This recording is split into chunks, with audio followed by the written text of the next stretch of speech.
Depuis la nuit des temps, les êtres humains se posent la question, sommes-nous les seuls à vivre dans cet univers? Une vie autre part que sur Terre est-elle envisageable? J'ai mené mon enquête et aujourd'hui je peux vous fournir la preuve que les extraterrestres existent.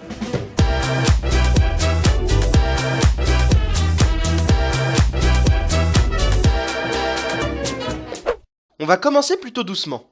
Dans une étude publiée par la revue Astrobiology, deux chercheurs américains, Adam Frank et Woodruff Sullivan, calculent la probabilité que nous soyons la seule espèce intelligente du cosmos. Selon eux, cette probabilité que nous soyons les seuls êtres intelligents dans tout l'univers ne serait que d'1 sur 10 milliards de billions, soit 1 suivi de 24 zéros. Bah, c'est pas beaucoup. Autrement dit, il y a une très forte chance qu'une vie intelligente existe autre part. Pour le calcul, ils ont posé l'équation suivante.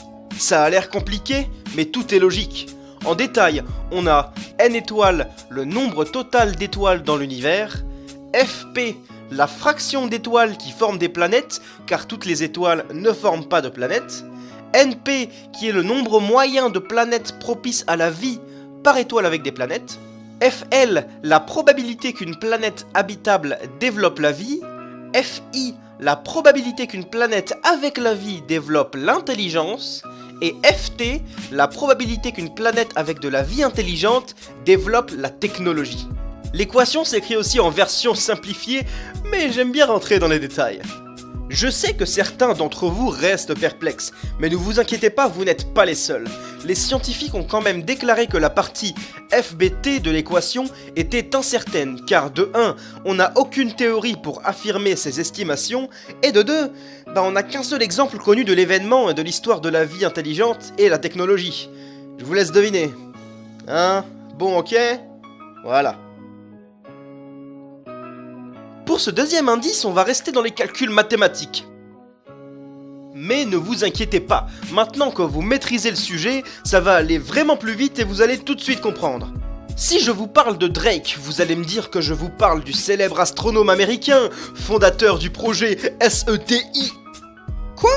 Comment ça vous ne pensiez pas à lui en premier? Je vous sens pas assez concentré là.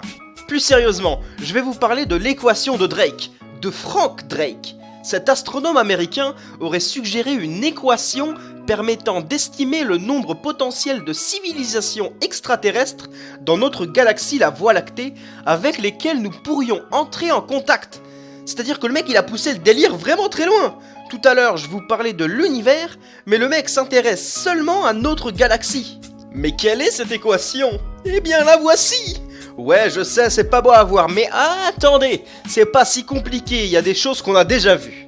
R étoile est le nombre d'étoiles en formation par an dans notre galaxie. Fp, que l'on a vu précédemment, c'est la fraction de ces étoiles possédant des planètes, car toutes les étoiles ne possèdent pas de planètes. Ne, qu'on a vu aussi avant sous le nom de Np, est le nombre moyen de planètes propices à la vie par étoile avec des planètes. Fl, encore un ami, est la fraction de ces planètes sur lesquelles la vie apparaît effectivement.